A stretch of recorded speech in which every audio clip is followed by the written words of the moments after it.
제가 오늘 이 설교를 준비하고 있는데 제 아내가 저한테 질문했습니다.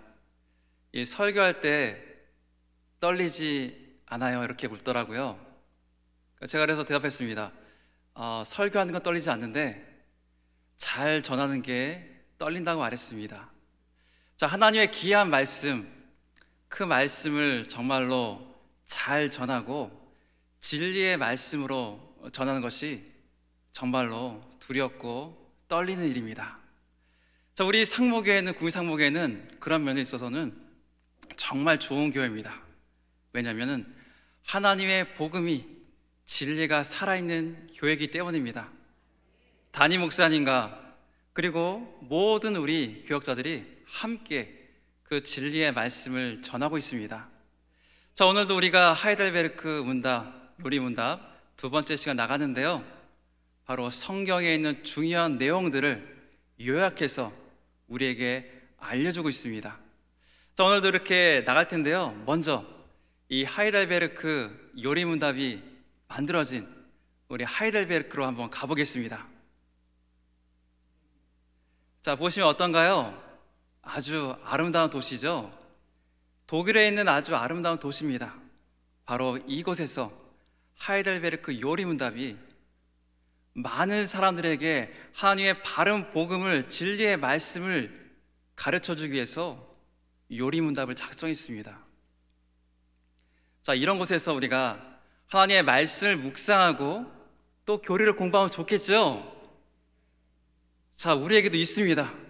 우리에게는 더 멋진 금오산이 있고요, 또 우리에게는 강이 있습니다. 무슨 강이죠? 낙동강이 있습니다. 자, 우리도 정말 하나님께서 좋은 곳에 우리를 보내주셨습니다. 하나님의 말씀을 묵상하고 또 교리를 공부하면서 하나님의 깊은 은혜를 더욱더 체험하시길 바랍니다.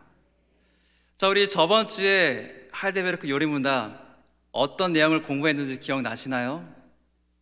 중간에 한번 다른 행사에 있어서 아마 기억이 가물가물하실 것 같습니다. 그 중심 내용은 인간의 죄의 비참함이었습니다. 그리고 죄의 비참함이 있기 때문에 하나님의 그 율법을 지킬 수 있다고 했나요? 지킬 수 없다고 했나요? 잘 안 들리는 것 같아요. 다시 한번요. 지킬 수 있다고 했나요? 지킬 수 없다고 했나요?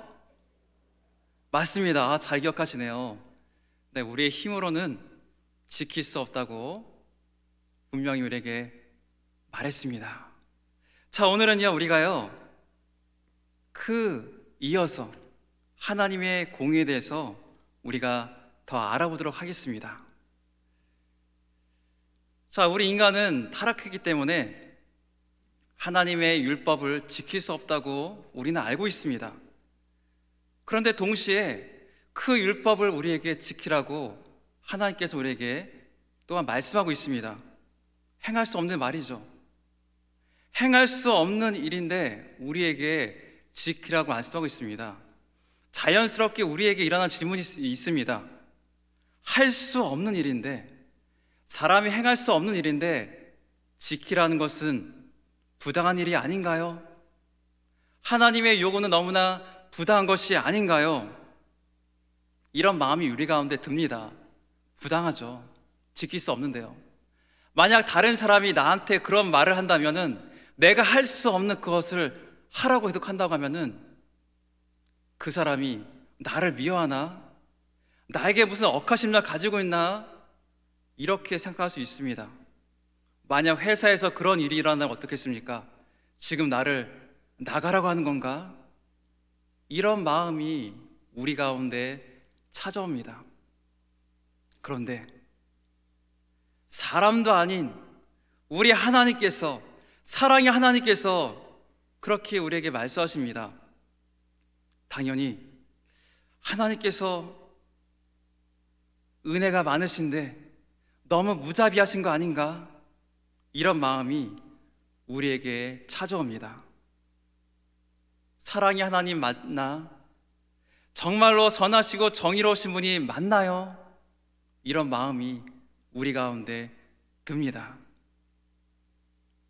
사람이 할 수 없는 것을 요구하는 하나님이 부당하지 않나요?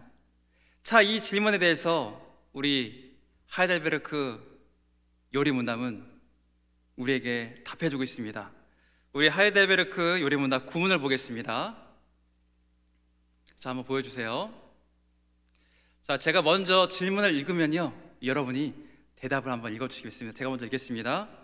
하나님께서 사람이 행할 수 없는 것을 그의 율법에서 요구하신다면 이것은 부당한 일이 아닙니까?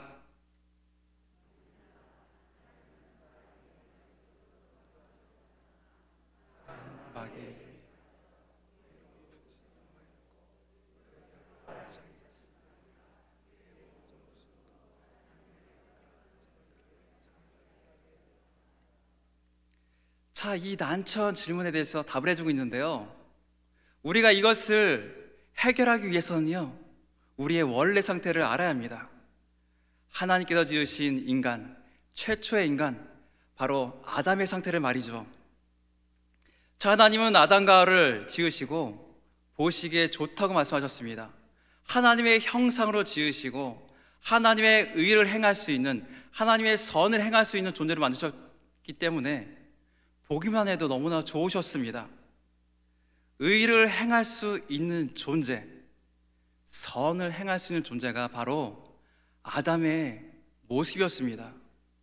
바로 이 모습이 우리의 모습이라는 거죠. 하나님의 의가 있어서 그 율법을 지킬 수 있는 상태가 바로 원래 우리의 상태였습니다. 그런데 이런 상태가 한순간에 완전히 변해버렸습니다. 아담과 하와가 불순종을 하고 죄가 들어오고 사망이 찾아왔습니다. 죄의 삭은 사망이라. 하나님의 그 말씀과 같이 육적인 사망이 찾아오고 영적인 사망이 우리에게 찾아왔습니다. 하나님과의 그 관계가 단절되고 그 영은 죽어버렸습니다. 영적인 존재, 인격적인 존재, 자, 이러한 존재가 살아있기 위해서는 그 생명을 공급해 주시는 우리 하나님과의 그 교제가 반드시 필요합니다. 그런데 아담의 죄로 말미암아서요, 그런 관계가 끊어져 버렸습니다. 그래서 사망이 바로 우리에게 찾아왔습니다. 꺾어진 가지처럼 말이죠. 자, 꺾어진 가지 어떻습니까? 그냥 보기에는 살아있는 것 같습니다. 그런데요, 그 가지는요, 줄기에서 영양분을 공급받지 못하기 때문에 말라 비틀어지고 죽어갑니다. 지금 보기에는 살아있지만 죽었습니다. 바로 인간의 상태가 그렇습니다. 우리의 영혼은 죽고 도저히 선한 일을 행할 수 없는 그런 상태가 되어버렸습니다. 아담의 불순종이 얼마나 크기에, 아담의 그 죄가 얼마나 크기에 이런 지경이 이르렀을까요? 생명에서 사망으로 옮겨졌을까요? 우리가 아담을 생각할 때 연민의 마음이 듭니다. 뱀의 유혹에 넘어가서, 사탄의 유혹에 넘어가서 안타깝게도 선악과를 따먹은 우리의 선조 아닙니까? 자, 우리도 마귀의 유혹에 넘어가서 죄를 짓고 넘어질 때가 많기 때문에 그런 아담의 심정을 우리도 이해할 수 있습니다. 그래서 연민의 마음이 우리에게 듭니다. 동정심이 듭니다. 우리도 그런 경험이 있기 때문이죠.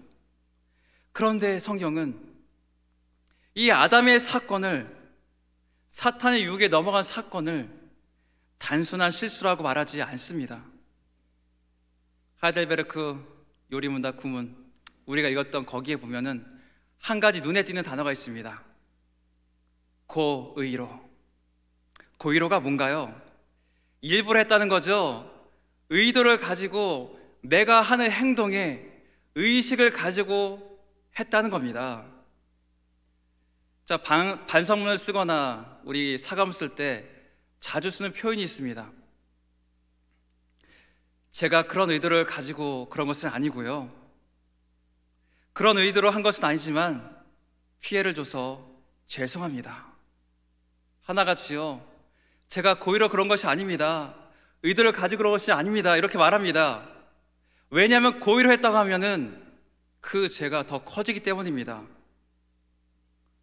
의도를 가지고 했다, 이 말을요, 성경의 용어로 표현하면요, 의지를 가지고 했다, 이렇게 됩니다.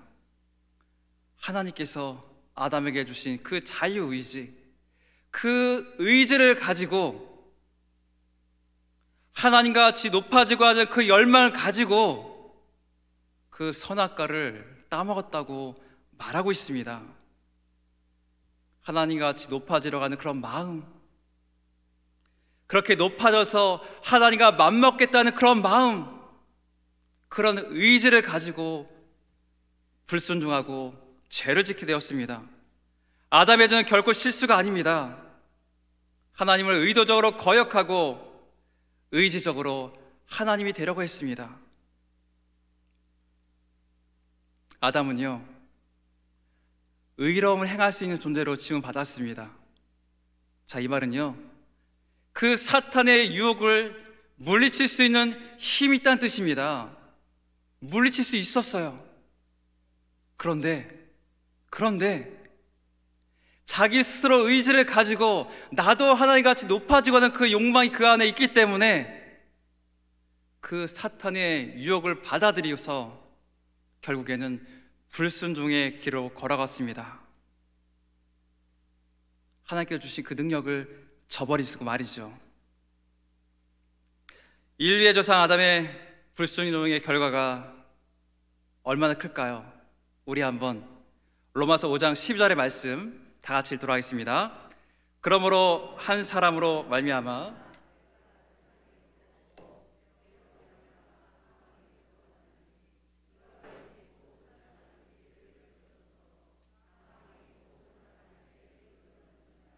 아멘. 자, 아담의 죄로 말미암아서 하나님과의 교제를 상실하고요, 자연을 다스리는 존재에서 자연의 위협을 받는 존재로 전락하고 말았습니다. 하나님께서 주시는 의의 선물들을요 다 잃어버렸습니다. 하나님의 율법은 부당해 보입니다. 우리가 지킬 수 없는 것을 요구하는 것처럼 보입니다. 하지만 우리의 처음의 그 상태, 죄가 없었던 그 상태, 하나님의 의로 지음을 받아서 의로움 행할 수 있는 그 상태에서는요, 하나님의 율법을 지키는 것이 어려운 일이 아닙니다. 너무나 당연한 일이고요, 정말로 쉬운 일이었습니다. 그것을 행할 수 있는 존재로 창조되었기 때문입니다. 하나님은요, 이런 본래의 모습, 우리의 본래의 모습을 아십니다. 그분이 창조하시기 때문에 다른 누구보다도요 우리 자신을 압니다. 그리고요, 더 중요한 것은요, 바로 예수 그리스도 안에서 우리의 죄를 용서해 주시고 원래의 상태로 우리를 회복시켜 주셨다는 사실입니다. 다시 하나님과 교제할 수 있는 그 상태로 우리를 회복시켜 주셨습니다. 지금도 우리는 하나님의 말씀을 통해서, 이 가운데 찬양을 통해서, 기도를 통해서 우리 하나님 아버지와 교제하고 있습니다. 우리의 의지를 가지고 하나님께 기도하고 나간다면은 하나님께 주신 그 율법을, 그 사랑의 법을 우리가 지킬 수 있습니다. 그렇게 하고자 하는 마음을 하나님께서 지금 우리에게 주십니다. 바로 예수님의 그 은혜로 우리를 회복시켜 주셨기 때문입니다. 하지만 온전치는 않습니다. 여전히 죄는 우리 가운데 역사하고 있습니다. 죄를 용서함 받았지만 여전히 우리 가운데 죄가 있습니다. 그래서 우리가 하나님의 말씀을 따라 행하지만 그 가운데 넘어지고요, 그 가운데 고통과 고난이 찾아오고요, 정말 힘듦이 우리 가운데 찾아옵니다. 그렇지만 이런 우리에게 하나님은 계속해서 말씀하십니다. 다시 일어나라. 다시 나를 믿고 나를 의지하고 그 길을 걸어가라고 우리에게 말씀하십니다. 생명의 법을 지키라고 말씀하십니다. 자, 아기가 태어나서 기기 시작하고 그 다음에 이제 걷기를 시작합니다. 그런데 아기들의 그 걷는 모습을 보면요, 넘어짐이 없이는 걸을 수가 없습니다. 그 아기가 넘어진다고 해서 우리가 그 아기 보고 아기야 힘드니까 일어서는 것을 멈춰라 이렇게 말하는 부모가 있겠습니까? 그렇게 말하는 부모는 없습니다. 왜 그렇습니까? 아기는 걸을 수 있도록 태어났기 때문이라는 것을 알기 때문입니다. 혹여 사랑하는 자녀가 불시의 사고를 당해서 걷지 못하게 되었다고 한번 생각해 보시기 바랍니다. 걸을 수 없는 상태인데 의사의 말이 재활을 열심히 하면은 다시 걸을 수 있습니다. 뛸 수는 없지만 걸을 수 있습니다. 이렇게 말한다면 가만히 있을 부모가 어디 있겠습니까? 그 자녀가 저 너무 힘들어요, 너무나 고통스러워요, 차라리 걷지 않는 게 나을 것 같아요, 이렇게 자녀가 말해도 그 부모는요, 열심히 그 사랑한 자녀가 제어를 해서 걸을 수 있게 할 겁니다. 온전치 못해도 걷도록 계속해서 함께 할 겁니다. 이것이 바로 우리 부모의 마음 아닙니까? 그렇다면 우리 하늘에 계신 우리 하나님 아버지의 마음은 어떠실까요? 더 그렇지 않으실까요? 우리의 창조하신 원래 그 모습 그대로 우리가 살아가기를 원하십니다. 예수의 보혈로 우리를 의롭다 여겨주시고 하나님의 사랑율법을 행하라고 말씀하십니다. 하나님의 칭의를 우리가 받았습니다. 의롭다 여김을 받았습니다. 그렇지만 죄의 본성이 여전히 남아있어서 하나님의 그 율법을 따르기가 너무나 아픕니다. 힘듭니다. 고통이 따릅니다. 지킬 수 없을 것 같습니다. 이라 우리에게 하나님께서 말씀하십니다. 더 노력해봐라. 그래서 주님은 우리가 그것을 행할 수 있다고 말씀하시고 지키라고 우리가 말씀을 주시고 성령으로 담대함을 주시고 우리에게 은혜를 주십니다. 자, 이런 하나님을 바라보며 나가시길 바랍니다. 우리 하나님은 공의로우십니다. 절대 우리에게 못할 것을 주신 분이 아닙니다. 우리의 원래 상태를 아시기 때문에 우리를 회복시켜 주시고 그 의로운 길로 걸어갈 것을 우리에게 말씀하고 있습니다. 그 길을 포기하지 마십시오. 공의로운 하나님은 지금도 우리가 그 길을 걸어갈 수 있도록 필요한 모든 것을 채워 주십니다. 그것을 믿고 가시길 바랍니다. 자, 하나님은 우리를 사랑하시고 예수님의 피로 구원해 주셨습니다. 지금도 그 놀라운 사랑으로 우리를 붙들어 주시고 계시죠. 자, 하나님의 그 놀라운 사랑을 생각할 때요, 하나님이 사랑이 하나시기 때문에 만일 우리가 죄를 짓더라도, 우리가 죄를 짓는다 할지라도 하나님은 우리를 용서해 주시니까 우리를 징벌하지 않으실 거야, 벌을 내려주지 않을 거야, 이런 생각이 들 때도 있습니다. 그러시면 참 좋을 것 같습니다. 자, 우리가 생각할 때 마음이 넓은 사람, 그리고 착한 사람, 관대한 사람은요, 다른 사람의 잘못과 죄를 덮어주고 넘어가는 경우가 많이 있거든요. 우리가 죄를 지었는데, 실수를 했는데 그것이 들통났을 때 자주 하는 말이 있습니다. 뭘까요?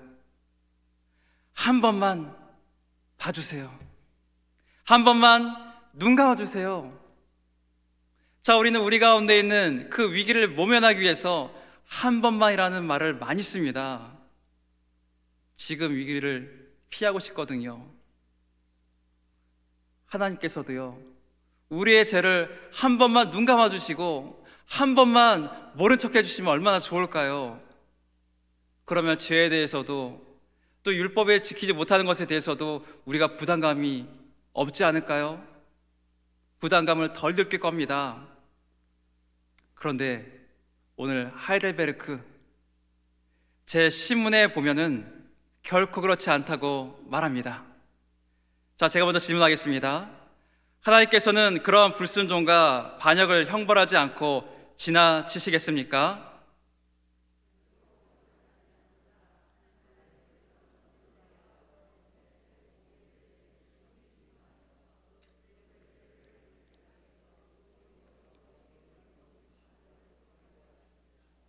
하나님께서는 누구든지 율법책에 기록된 대로 온갖 일을 항상 행하지 아니하는 자는 저주 아래 있는 자라고 선하였습니다. 눈 감아 주시면 좋으실 텐데요, 모른 척하고 지나면 좋으실 텐데요, 그렇지 않다고 우리에게 분명히 밝혀주고 있습니다. 죄에 대해서 진노하시고 형벌을 내리실 것이라고 말하고 있습니다. 여기에서 우리가 한 가지 눈여겨볼 것이 있습니다. 원죄와 자범죄를 구분하고 있습니다. 그냥 모든 죄에 대해서 진노하시고 형벌을 내리신다고 하셔도 되는데, 해도 되는데, 원죄와 자범죄를 동시에 말하고 있습니다. 자, 원죄는 아담이 지은 최초의 죄를 말하죠. 그리고 자범죄는 원죄로 말미암아서 부패한 우리 성품에서 나오는, 그 부패한 성품에 나오는 죄, 그로 인한 우리가 짓는 모든 죄들을 말합니다. 이렇게 구분한 데는 이유가 있습니다. 그 당시에 시대적 배경이 있죠. 자, 하이델베르크 요리문답이 만들어진 시기는 종교개혁이 일어난 지 50년이 채 되지 않은 그 시기에 이루어졌습니다. 로마 카톨릭의 잘못된 신앙관이 여전히 남아있었던 시기예요. 자, 로마 카톨릭은 인간의 전적인 타락, 전적인 부패를 부인합니다. 육적으로는 타락했지만 영적으로는 선을 행할 능력이 남아있다고 말합니다. 사람은 병에 걸려 있어서 하지 못할 뿐이지, 하나님의 은혜가 덧입혀주면은 선을 행할 능력이 있어서 선을 통해서 구원을 얻을 수 있는 의를 얻을 수 있다고 말하고 있습니다. 구원에 이르는 의를 말이죠. 자, 이들 그래서 원죄보다는요, 자범죄를 더 강조했습니다. 그래서 그 자범죄를 용서받기 위해서 고해성사를 하고, 그리고 고행을 하고, 그리고 선한 일을 합니다. 자기의 노력을 통해서 구원의 의를 얻기 위해서입니다. 정말로 우리 인간에게는 선을 행한 그 능력이 남아있을까요? 전적으로 부패한 것이 아니라 어느 부분만 병들어 있을까요? 성경 그렇게 말하지 않습니다. 에베소서 2장 1절 말씀에 보면은 그는 허물과 죄로 죽었던 너희를 살리셨도다. 허물과 죄로 죽었던, 모든 것이 완전히 부패하였던 너희를, 우리를 살리셨다고 말씀하고 있습니다. 병든 것이 아닙니다. 완전히 죽었습니다. 완전히 죽었기 때문에 선을 행할 능력이 전혀 없습니다. 자기가 의를 행해서 구원받을 수 있을 가능성이 아예 없습니다. 아담이 범한 그 죄가, 그 원죄가 우리와 무슨 상관이 있기에 허물과 죄로 죽었다고 할까요? 머리로 생각하면요, 로마 카톨릭의 교리가 맞는 것 같습니다. 시간상으로 아담과 우리는요, 까마득하게 멀리 떨어져 있습니다. 하지만 최초의 인간, 이 아담은 모든 인간의 대표였습니다. 한 명의 인간이었을 뿐만 아니라 하나님 앞에서 모든 인류를 대표했습니다. 아담이 범한 죄, 그 죄로 인해서 하나님과 우리 인간 사이에 그 교제가 끊어졌습니다. 관계가 끊어졌습니다. 생명의 근원이 되시는 그 하나님으로부터 말이죠.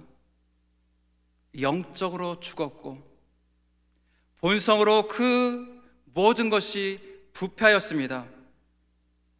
그 부패한 본성을요, 지금 우리도요 타고납니다. 그 부패한 본성을요 지금도 우리가 가지고 있습니다. 부패한 본성에서 선한 것이 나올 수 있을까요? 나올 수 없습니다. 우리가 짓는 죄도 이 썩어진 본성 가운데서 튀어나오고요, 부패한 본성 가운데 그런 죄악된 마음들이 나옵니다. 의지적으로 내가 의도를 가지고 하나님과 같이 데려가는 그런 마음이, 그런 본성이 지금 우리에게도 있습니다. 이런 부패한 본성을 가지고서는 하나님의 율법을 지킬 수가 없습니다. 이런 우리의 상태를 성경은 어떻게 말할까요? 우리 갈라디아 3장 10절 다 함께 읽겠습니다. 누구든지 율법책에 기록된 대로 온갖 일을 항상 행하지 아니한 자는 저주 아래 있는 자라. 죽음의 저주 아래 있다고 이렇게 말하고 있습니다. 하나님은 모든 죄에 대해서 의로운 심판으로 형벌을 내리십니다. 시편 7편 11절에 보니까요, 하나님은 의로우신 재판장이시며 매일 분노하시는 하나님이시로다. 진노하시는 하나님이시라고 우리에게 말씀하십니다. 그 하나님께서요 의로우신 재판장으로서요 그런 형벌을 내리신다고 분명히 밝히고 있습니다. 의로운 재판장님께서 의로운 심판을 내리시고 형벌을 내리십니다. 이 의로운 심판이 뭘까요? 이것은 바로 하나님의 공의를 말합니다. 하나님은 법을 제정하시고 그 법을 집행하시는데요, 그 원칙을 바꾸지 않습니다. 바꿀 수 있는 능력이 있으시지만 그 법을 바꾸지 않고 그대로 실행하십니다. 공의에 따라서, 하나님이 정하신 그 법에 따라서 심판하시고 형벌을 내리십니다. 이것이 바로 하나님의 공의입니다. 이런 하나님을 우리가 두려워할 수 있습니다. 우리에게 진노하시고 벌을 내리시는 하나님이시기 때문이죠. 하지만 이런 공의의 하나님은 우리에게 위로가 됩니다. 공의의 하나님은 결코 변하지 않기 때문입니다. 우리에게 주신 그 은혜를 거둬가지 않으시기 때문입니다. 그 생명의 법을 바꾸지 않으세요. 죄 있는 자를 죄 있다 하시고 죄 없는 자를 죄 없다고 말씀하시, 죄 없는 자를 죄 있다고 하지 않으십니다. 뇌물을 받고 불의한 판결을 내리지 않으십니다. 우리를 의롭다 하신 그분께서 우리를 보고 죄인이라고 말씀하지 않습니다. 그분이 공의롭기 때문입니다. 하나님은 공의에 따라서 형벌을 내리시지만 동시에 하나님의 그 공의를 통해서 의로운 심판을 하시기 때문에 우리는 그분을 신뢰할 수 있습니다. 하나님의 공의, 그 공의가 지금도 우리를 지켜주시고 우리를 인도하고 있습니다. 하나님의 공의는 결코 두려운 것이 아닙니다. 그 공의를 붙들고 가시기 바랍니다. 자, 마지막으로 우리는 이 하나님의 공의를 생각할 때 이런 질문을 할 수 있습니다. 하나님께서 원죄와 자범죄 모두에 대해서 형벌을 내리신다면 하나님께서 자비로우신 분이 맞으실까요? 하나님께서 공의로운 것도 알겠습니다. 그런데 자비로우신 하나님이시라면은 형벌을 거두어 가셔야 되지 않겠습니까? 자비로우신데요. 성경은 하나님의 자비에 대해서 이렇게 말씀하시죠. 우리 시편의 말씀 보실까요? 다 하시겠습니다. 여호와는 긍휼이 많으시고 은혜로우시며 노하기를 더디하시고 인자하심이 풍부하시도다. 긍휼이 많으시고 은혜롭다고 말씀하십니다. 노하기를 더디하신다고 우리에게 말씀하고 있습니다. 인자가 이렇게 풍부하신데 우리에게 형벌을 내리시면 이상하잖아요. 자, 우리가 오늘 보고 있는 성경을 요약한 우리 하이델베르크 요리문답 뭐라고 말할까요?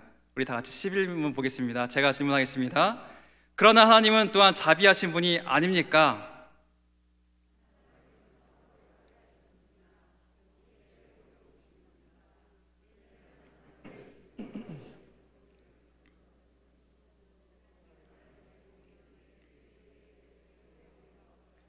뭔가 영원한 형벌을 내릴 것을 요구합니다. 하나님은요, 자비하시고요, 또 동시에 공의롭다고 말씀하십니다. 자, 하나님은 죄를 미워하십니다. 죄는 하나님을 거스르기 때문입니다. 하나님의 공의는 몸과 영혼에 영원한 형벌을 가합니다. 그래서 하나님의 그 공의와 자비는 양립할 수 없을 것 같아 보입니다. 영원한 형벌을 주신 분이 자비롭다는 사실을 인정하기는 힘듭니다. 그렇지만 우리는 예수 그리스도 안에서 하나님의 공의와 하나님의 자비를 동시에 볼 수 있습니다. 하나님은 우리에게 죄사함을 받을 수 있는 그 방법을 알려주시는데요, 바로 생명의 피입니다. 인간의 죄는 피로 속할 수 있게 하셨습니다. 죽을 수밖에 없는 죄인이지만 다른 한 사람의 죽음으로 말미암아 죄 없는 사람의 죽음, 그 사람의 대신 죽음으로 말미암아 구원받을 수 있는 그 방법을 열어주셨습니다. 누군가 대신 벌을 받으면 됩니다. 이것이 바로 대속의 원리입니다. 하나님의 공의를 훼손하지 않으면서 그 사람을 살릴 수 있는 그 방법을요 만들어 놓으셨습니다. 그런데 큰 문제가 있습니다. 다른 인간을 위해서, 나를 위해서 다른 누군가가 피를 흘려줘야 되는데, 대신 죽어줘야 되는데, 죄 없는 인간이 세상 어디에도 없습니다. 죄 없는 누군가가 나를 위해서 대신 죽어야 합니다. 저도 죄인이고요, 함께하는 이웃도 죄인이고요, 전 세계에 있는 모든 사람들이 다 죄인입니다. 어느 누구도 죄 없는 사람이 없습니다. 그래서 우리 하나님께서는 죄 없으신 예수 그리스도를 육신의 몸으로 이 땅에 보내주셨습니다. 갈보리 십자가 위에서 죄 없으신 그 예수님께서 바로 우리를 위해서, 우리의 죄를 대신해서 그 십자가의 형벌을 통해서 우리가 당할 영원할 그 형벌을, 죽음의 고통을 당하셨습니다. 바로 나의 죄를 대신해서요. 우리의 죄를 해결하기 위해서, 공의를 이루시기 위해서 독생자 예수를 보내주셨습니다. 여기에서 우리는 하나님의 놀라우신 그 자비를 볼 수 있습니다. 인간의 죄를 해결하기 위해서 저주 아래에 있는 인간을 하나님의 거룩한 자녀로 삼아주시기 위해서 독생자이신 예수님을 우리에게 보내주셨습니다. 예수님의 그 의로우신 피를 흘리게 하셨습니다. 가장 소중한 분을, 가장 사랑하는 그 아들 우리에게 주셨습니다. 누가 이런 놀라운 사랑을, 자비를 우리에게 베풀 수 있겠습니까? 누가 사랑하는 그 아들을 다른 사람 위해서 죽일 수 있겠습니까? 하나님의 사랑과 자비가 아니고서는 설명할 수 없습니다. 하나님께서 우리를 벌하신다 할지라도 하나님은 자비하십니다. 가장 소중한 분을 우리에게 주셨기 때문입니다. 또한 그분은 우리가 회개할 때까지 기다리십니다. 여전히 빛과 공기를 우리에게 주십니다. 지금도 우리에게 은혜를 내려 주십니다. 하나님께서 우리의 죄를 모른 척하는 것이, 간과하는 것이 우리의 위로가 절대 아닙니다. 우리의 위로는 하나님의 공의와 하나님의 그 자비하심, 거기에 있다는 사실입니다. 형벌을 내리시는 분이기도 하지만 그분은 놀라우신 자비로 우리를 구원해 주셨습니다. 그리고 하나님의 그 말씀에 순종할 때 약속한 은혜와 복을 내려주신다고 또한 약속해 주셨습니다. 자, 우리 성경 말씀 로마서 5장 15절 다 함께 읽겠습니다. 그러나 이 은사는 그 범죄 같지 아니하니 곧 한 사람의 범죄를 인하여 많은 사람이 죽었은즉 더욱 하나님의 은혜와 또한 한 사람 예수 그리스도의 은혜로 말미암은 선물은 많은 사람에게 넘쳤느니라. 하나님의 그 은혜, 예수님의 은혜를 통해서 많은 사람에게 선물을 주셨다고 말하고 있습니다. 바로 하나님의 그 의의 선물을, 생명의 선물을, 그리고 앞으로 주실 그 복된 선물을 우리에게 주신다고 말씀하고 있습니다. 하나님의 공의는 징벌을 포함합니다. 하나님을 따르지 않을 때, 그 법을 따르지 않을 때 하나님께서 책임을 물으십니다.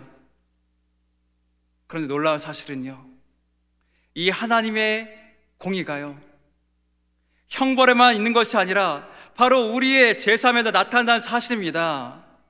자, 우리 요한일서 1장 9절 말씀, 우리 오전에도 담임 목사님 함께 읽었죠? 자, 다 함께 읽겠습니다. 만일 우리가 우리 죄를 자백하면 그는 미쁘시고 의로우사 우리 죄를 사하시며 우리를 모든 불의에서 깨끗하게 하실 것이요. 하나님은 미쁘시고 의로우시기 때문에 우리의 죄를 사하시고 우리의 모든 죄에서 깨끗하게 하시겠다고 말씀하십니다. 이 공의 때문에, 하나님의 의로우심 때문에 우리가 또한 의롭게 될 수가 있습니다. 하나님 그 자비하심을 우리가 또한 받을 수 있습니다. 우리를 결코 버리지 않으시고 깨끗하게 하시고 영원토록 우리를 인도해 주시는 그분이 바로 공의로우시고 자비로우신 하나님을 믿으시기 바랍니다. 사랑하는 성도 여러분, 하나님의 율법, 하나님의 사랑의 법을 행하는 것은 어려운 일입니다. 행할 수 없는 것을 행하라고 하시니 부당해 보일 때도 있습니다. 그렇지만 하나님의 공의는 결코 우리가 할 수 없는 부당한 것을 요구하지 않습니다. 하나님은 우리를 의롭게 창조하시고 그 모든 율법을 행할 수 있는 능력을 이미 우리에게 주셨습니다. 원죄와 잘못죄로 죽은 우리였지만 예수 그리스도를 통해서 우리를 다시 살리시고 사랑의 법을 따르라고 말씀하십니다. 먼저 행하라고 하신 것이 아니라 우리를 먼저 살리시고 행하고 지키라고 말씀하십니다. 하나님은 이렇게 공의로우신 분이십니다. 지금 우리도 성령 충만하고 예수님을 닮아갈 때 하나님의 그 법을 행할 수 있습니다. 완벽하진 않지만 그와 같이 우리가 행할 수 있습니다. 우리 하나님은 지금 우리를 통해서 그런 일들이 일어나기를 간절히 바라고 계십니다. 놀라우신 그 자비로 지금도 참으시고 우리가 따라오기를 기다리고 계십니다. 그 공의로운 하나님을, 그리고 그 자비로운 하나님을 따라가시기 바랍니다. 그분은 우리를 인도하시고 또 우리가 그 길을 해가고 나갈 때 우리 앞에 무수한 선물을 계속해서 준비하고 계십니다.